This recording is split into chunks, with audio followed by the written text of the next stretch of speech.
মনের প্রসন্নতা লাভের উপায়।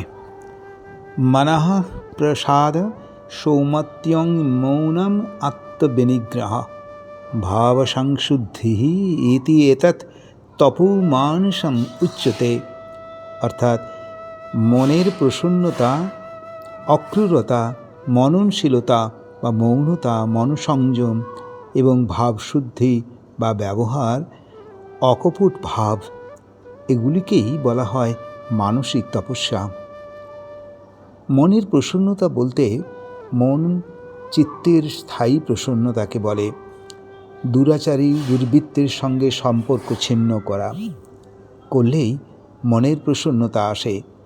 সৌমত্য বলতে হৃদয়ে হিংসা, ক্রূরভাব, কুটিলতা, অসহিষ্ণুতা না থাকলে সৌমত্য আসে। মৌনম অনুকূল প্রতিকূল, সুখ দুঃখ বিচলিত না হয়ে স্থির থাকাকে বোঝায়।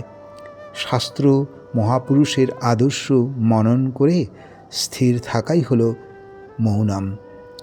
আত্মবিনিগ্রহ মনকে কোনো একটি চিন্তায় নিজেকে ডুবিয়ে রাখাকে বোঝায়। অর্থাৎ ঈশ্বরের নামে ডুবিয়ে রাখলেই আত্মবিনিগ্রহই হয়।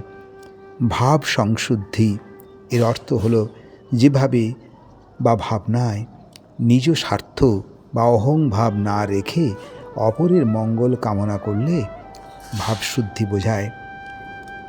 প্রতিকূল পরিস্থিতিতে শান্ত থাকা, কাহারও প্রতি হিংসার ভাবনা না রাখা, মনকে একটি চিন্তায় স্থির রেখে সর্বদা অপরের মঙ্গল কামনা করলে মনে প্রসন্নতা আসে।